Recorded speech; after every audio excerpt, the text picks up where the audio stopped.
Bienvenue sur cette vidéo. Aujourd'hui, je vais t'expliquer comment propulser ta carrière de sales. Si tu es account exécutif dans l'univers du SaaS, que tu as l'impression de stagner, que tu ne fais pas ton quota ou que tu ne gagnes pas suffisamment bien ta vie, reste bien jusqu'au bout puisque je vais te donner mes secrets pour propulser ton avenir professionnel vers de nouveaux sommets et peut-être rejoindre des leaders mondiaux du SaaS, tels que ceux que je te présente à l'écran. Dans cet échantillon, tu retrouves exclusivement des sociétés cotées en bourse aux États-Unis qui pèsent des milliards et qui ont les moyens de t'offrir les meilleures conditions de travail, souvent de travailler dans les beaux quartiers de Paris ou même en remote, d'aller au siège social de temps en temps dans la Silicon Valley et de faire ton sales kick-off annuel à Las Vegas. Ce sont des choses que j'ai moi-même vécues et j'aimerais beaucoup que tu puisses toi aussi les vivre. Alors, si ce type de projet t'inspire, reste bien jusqu'au bout puisque je vais te livrer toutes mes astuces, tous mes secrets pour avoir des résultats similaires.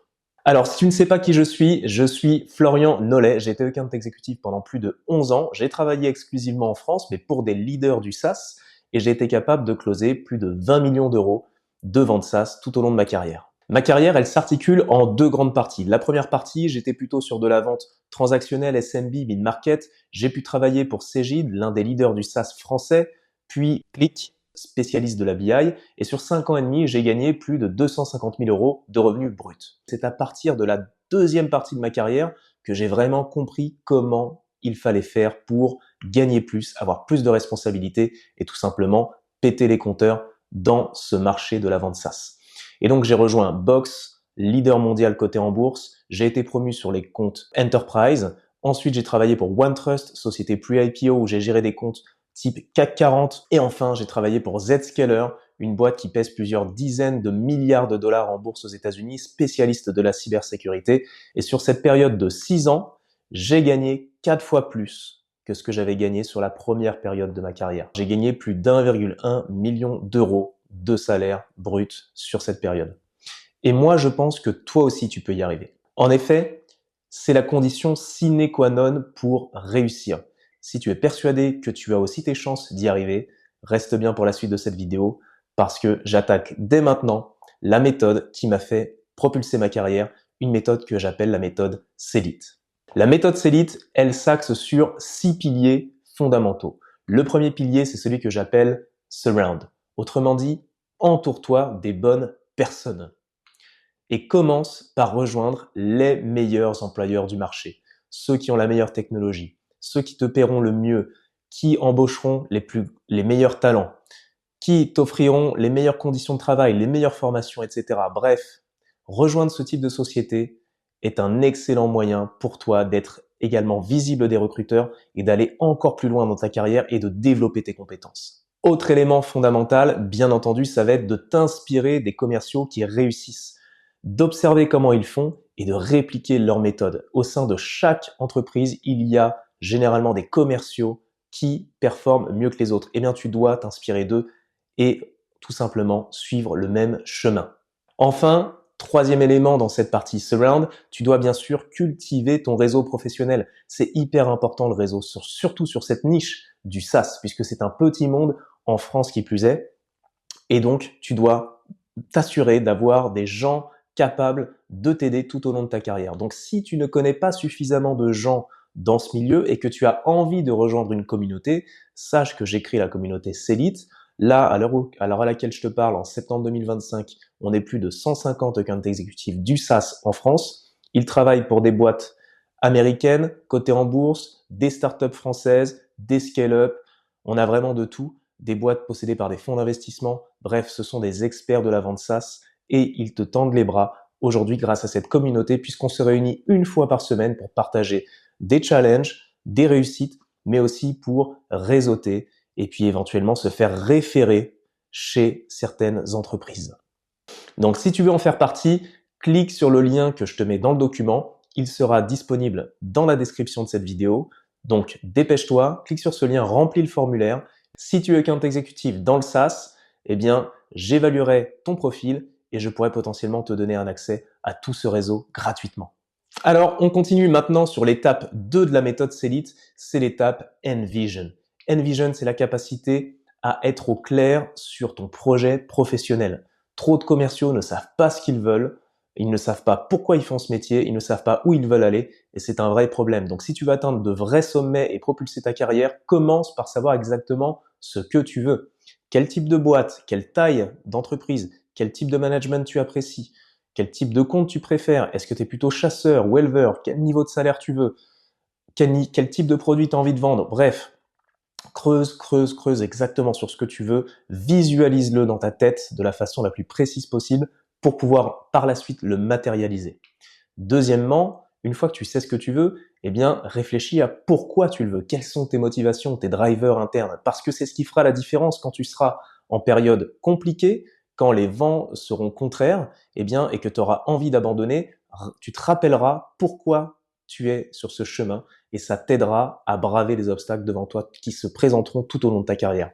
Et troisièmement, bien entendu, il va te falloir un plan, une stratégie concrète dans le temps avec des jalons qui te permettra petit à petit d'aller vers ton objectif ultime. Sans cette clarté sur ce que tu veux, pourquoi tu le veux et la vision de comment tu vas y arriver, tu risques d'errer à droite, à gauche, sans aucune direction précise et forcément tu n'arriveras pas là où tu aurais eu à la base envie d'aller. Passons maintenant au troisième pilier de la méthode SELIT. C'est l'étape que j'appelle leverage, l'effet de levier, où tu vas devoir multiplier tes opportunités de rejoindre les meilleurs postes, les meilleurs jobs. Et ça passe, je pense, premièrement par un investissement sur toi-même. C'est-à-dire que tu vas devoir te former pour mieux te vendre en entretien, d'une part, être plus convaincant, mais aussi te former sur la partie commerciale, être un meilleur sales, ok? Parce qu'il n'est pas uniquement question de réussir son entretien, il faut aussi réussir son onboarding par la suite en période d'essai, on en reparle tout à l'heure. Donc, forme-toi. Sache que moi, j'accompagne les commerciaux du SaaS à travers notamment de la formation. J'ai plusieurs dizaines d'heures d'e-learning où j'explique à mes clients comment décrocher un job et comment mieux performer quand on est account exécutif. Donc, si ce sont des choses qui t'intéressent, rentre en contact avec moi et je te présenterai mes offres de formation et d'e-learning. Deuxième pilier, il faut bien sûr que tu utilises l'IA. L'IA, c'est hyper important. C'est la révolution de ta génération de sales. Tu dois l'utiliser autant que possible dans tes recherches d'emploi, dans la préparation de tes entretiens et même une fois que tu es en poste pour mieux faire ton job. Et enfin, autre élément, si tu cherches un coach et je t'encourage à en avoir un ou même un mentor, eh bien, ça te permettra de rester accountable, en gros, de tenir tes engagements et d'être responsable de ta réussite. Moi, je suis coach et j'accompagne mes clients justement sur cette transformation pour atteindre leurs objectifs. Et le fait d'avoir un coach, crois-moi, ça change énormément la donne puisque tu ne fais plus les choses tout seul. Tu as vraiment un allié, un associé qui t'aidera à exploiter ton plein potentiel pour atteindre tes objectifs de carrière. Si tu as aujourd'hui une problématique spécifique liée à ta carrière ou à ton job actuel, réserve un rendez-vous directement avec moi. Je te mets un lien dans le document où tu vas pouvoir réserver une séance de coaching gratuite de 45 minutes pour qu'on étudie ta problématique et que je t'aide à construire un plan d'action avec des solutions concrètes. Donc ça, c'est sur la partie, on va dire, qui est en toi. Maintenant, il y a aussi des éléments extérieurs sur lesquels tu vas devoir appuyer pour vraiment augmenter tes chances d'avoir des opportunités. Et ça va être, premièrement, de contacter ton écosystème. C'est bien d'avoir accès à un réseau, mais maintenant, il faut le solliciter. Il va falloir notamment démarcher aussi de nouvelles personnes, d'aller contacter des recruteurs sur LinkedIn, des chasseurs de tête pour te faire identifier, de contacter des sales managers, d'autres account executives. Bref, étends ton écosystème, connais ton marché, fais ta veille sur les évolutions du SaaS pour comprendre les nouvelles tendances du marché, quels sont les produits qui se vendent le mieux pour être sûr de ne pas te retrouver demain à vendre un produit qui est has-been, que tu vas galérer en fait à proposer à tes clients. Donc, fais ta veille sur le marché, suis l'actualité des sociétés qui t'intéressent, suis-les peut-être sur LinkedIn pour être toujours au fait de ce qui se passe de nouveau, et puis étends ton écosystème. Voilà ce que je te conseille de faire sur cette partie que j'appelle leverage. Passons maintenant au quatrième pilier de la méthode SELIT, c'est celui que j'appelle land. Land, c'est hyper important, c'est la notion d'atterrissage, c'est la notion de résultat. Il faut maintenant que tu arrives à quelque chose de concret et ça passera obligatoirement par de l'action massive. Tout ce qu'on a vu jusqu'ici, c'était plutôt une partie stratégie, réflexion, visualisation, c'est essentiel. Par contre, cette partie sans le passage à l'action ne vaut rien. Ça ne vaut rien parce que tu resteras dans ta tête. Donc ce qu'il te faut maintenant, c'est de vraiment passer à l'action en faisant de la génération de pipeline. Moi, je compare de façon, de mon point de vue, évidente, la vente à la recherche d'emploi. Pour moi, c'est le même process. Quand tu vends, tu dois générer du pipe en prospectant, en passant des appels, en allant trouver de nouvelles opportunités. C'est exactement pareil quand tu cherches un taf. Tu dois créer du pipe et donc tu dois multiplier les entretiens, même avec des boîtes qui t'intéressent pas forcément énormément. Elles doivent faire partie de ton pipeline. Pourquoi? Parce que plus tu fais des entretiens, plus tu seras à l'aise, plus tu auras des chances de performer au moment où tu seras sur les postes stratégiques qui t'intéressent. Donc, génère du pipe, sois proactif, postule aux annonces.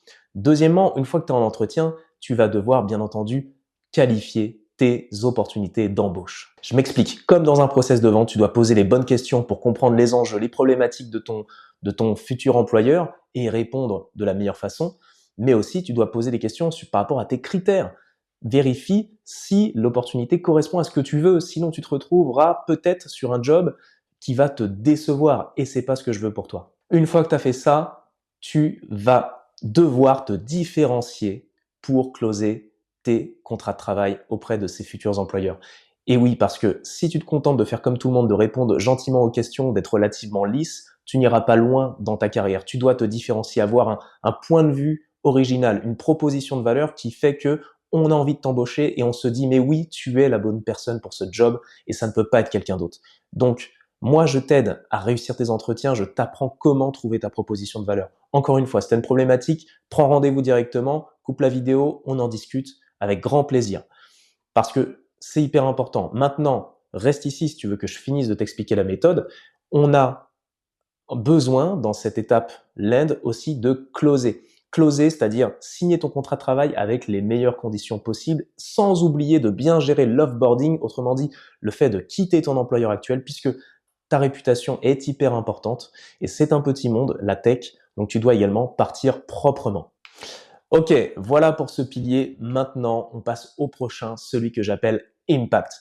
Impact, c'est l'idée que tu dois toujours viser des résultats de haut niveau. Tu dois te donner au maximum. D'autant plus quand tu as chopé un nouveau job. Dans la phase de période d'essai, c'est là où tout va se jouer. On rentre dans la cour des grands. On n'est plus là seulement à essayer de se vendre et à décrocher un job. On est sur le terrain, on est dans le concret. Donc à partir de là, tu vas être évalué par ton employeur. Ne te repose pas sur tes acquis, ce serait une belle erreur. Tu n'es pas complètement safe. C'est pas parce que tu es rentré dans l'entreprise que ça y est, il n'y a plus rien à faire. Au contraire, c'est là que tout commence. Donc, vise un maximum d'impact. Et pour ça, tu dois aussi te donner toutes les chances de réussir. Et de mon expérience, ça passe aussi par le fait d'attirer à toi le meilleur territoire commercial. Donc, je pourrais t'expliquer, si on a l'occasion d'échanger de vive voix, comment t'y prendre pour attirer à toi le meilleur territoire, parce que ça peut faire toute la différence sur ta capacité à performer. Deuxièmement, il va falloir évidemment que tu monitores ta progression via des KPIs. Parce que si tu ne te donnes pas des indicateurs clés de performance, tu ne sauras pas vraiment si tu vas dans la bonne direction ou pas. Donc, par exemple, ça peut être le nombre de rendez-vous que tu génères, le pipeline que tu as créé, les commissions que tu gagnes par rapport à avant, et tous tes critères qui ont fait à la base que tu as voulu rejoindre cette entreprise. Tu dois vérifier que ces critères sont bien remplis. Sinon, tu auras face à toi une désillusion et c'est pas ce que tu veux. Donc, comme je te le disais, tu es évalué. Donc, va viser des sommets, va donner le maximum de toi-même pour surperformer dès ton onboarding. Donc, prospecte plus que les autres, va voir plus de clients, ouvre plus d'opportunités, complète plus d'e-learning que les autres. Tu dois te différencier, tu dois montrer que les promesses que tu as eues en entretien sont bel et bien avérées sur le terrain. Et tout ça va contribuer à développer ta personal brand, en gros ton image dans l'entreprise. Et c'est là où ton employeur se dira ok, je le verrai bien monter sur les grands comptes. Ok, plus tard, je le verrai bien sur tel job. Je le verrai bien manager. Ou ah, on a fait un super recrutement. On est content. Tiens, j'ai envie de lui donner tel compte parce que je sais qu'il va bien s'en occuper. Donc, c'est un cercle vertueux qui se matérialise dès lors que tu vises l'excellence dans ton travail. Ok, donc ne te contente pas du médiocre ou du moyen. Va viser la surperformance. Donne-toi à fond. Maintenant, la dernière étape de ce framework, c'est l'étape que j'appelle transform. En gros, dans l'idée, tu ne peux pas rester la même personne constamment tout au long de ta carrière. De poste en poste, d'opportunité en opportunité, tu vas devoir t'adapter, te transformer. Et pour bien te transformer, tu vas devoir également sortir de ta zone de confort, améliorer ton savoir-faire, donc tes compétences de sales en continuant de te former, ou également améliorer ton savoir-être, c'est-à-dire ta façon de communiquer, ton leadership, ou même connaître tes drivers en toi encore plus profonds, par exemple tes croyances limitantes. Parce que quand tu vas monter en job, tu auras de nouvelles épreuves à appréhender, et si tu as le syndrome de l'imposteur, tu vas tout simplement faire de l'auto-sabotage. Donc, en cultivant ton savoir-être, tu peux aller au plus profond de toi pour mieux te connaître et pour te donner toutes les chances de réussir. Sache que je suis coach certifié auprès de l'ICF, qui est la plus grosse fédération de coaching au monde, et je peux complètement t'accompagner sur ces problématiques de savoir-être qui ne sont pas directement liées au savoir-faire, au métier de sales, si tu rencontres aujourd'hui des blocages à ce niveau-là. Et je te parlais tout à l'heure de personal brand, n'oublie pas de bien communiquer aux autres ce que tu fais. C'est ce qu'on appelle le faire savoir. Fais savoir dans l'entreprise tes motivations, fais savoir dans l'entreprise tes aspirations, tes résultats, les choses que tu fais bien, et même au-delà. Sur LinkedIn, on doit t'identifier comme un top performer. Mets à jour ton LinkedIn, fais en sorte que les recruteurs plus tard se disent « Ok, ce profil, il a l'air de tout péter, ça a l'air d'être un top gun, on le veut dans notre équipe. » Une fois que tu as bien procédé à cette transformation, pour rappel, si tu veux passer de la vente SMB à la vente stratégique, grand compte, tu ne pourras pas garder la même façon de vendre. Donc, adapte-toi à chaque étape de ton voyage, de ta carrière, et transforme ta façon de travailler pour être le plus efficace possible. Deuxième élément, comme je te le disais, développe tes compétences au maximum en permanence. Tu dois continuellement progresser à tous les niveaux. Personne n'a la science infuse, personne ne sait tout. On est constamment dans une remise en question sur ce job et c'est ce que je t'invite à faire chaque jour. Ensuite, adopte les nouveaux outils, ceux qui viendront dans le futur, pour automatiser ton travail, pour être plus productif. Ne fais pas, on va dire, le sales qui n'a pas envie de s'adapter, qui refuse d'utiliser des outils d'automation parce que, par principe, à son époque, on bossait pas comme ça. Ne tombe pas dans ce piège. Reste vigilant, adapte-toi aux évolutions et reste aussi ouvert au marché. Je conclurai cette méthode sur ce dernier point puisque tu as atteint tes objectifs, tu es au poste que tu voulais, tu as de nouvelles responsabilités, tu t'éclates, mais peut-être qu'à un moment donné, d'autres opportunités viendront à toi qui vaudront encore plus le coup, qui te permettront d'atteindre de nouveaux sommets ou de mieux te développer. Et si tu es fermé à ces opportunités, eh ben, tu vas t'isoler dans un job, dans une entreprise, ça serait peut-être dommage. Donc reste open au marché. Ça ne veut pas dire que tu dois absolument passer des entretiens toute l'année, mais reste ouvert aux sollicitations juste au cas où. Tu sais, ton manager peut quitter l'entreprise, la culture peut changer, ton territoire peut devenir inintéressant, ton produit peut aller dans la mauvaise direction. Il y a plein de choses qui peuvent faire que ça se passe pas exactement comme tu l'aurais souhaité. En restant vigilant, tu auras toujours un coup d'avance. Voilà ce que j'avais à te dire sur la méthode Célite. Et maintenant, je t'invite, comme je te l'évoquais tout à l'heure, à prendre rendez-vous directement avec moi. C'est gratuit, c'est moi qui prends les appels à l'heure à laquelle je te parle. Donc on a 45 minutes ensemble, on se pose sur ta problématique, on creuse en profondeur ce qui te fait défaut aujourd'hui. Ça peut être lié à ta carrière, à tes motivations, à ta difficulté à réussir des entretiens ou des panels. Bref, je te laisse choisir le sujet, tu me contactes et je t'aide à trouver des solutions concrètes avec un plan d'action. Réserve ton appel dès maintenant et je te souhaite en tout cas de tout péter dans ta carrière, d'avoir les meilleurs jobs, de t'éclater et j'espère qu'on aura le plaisir d'échanger. Si c'est le cas, prends rendez-vous et on se retrouve de l'autre côté.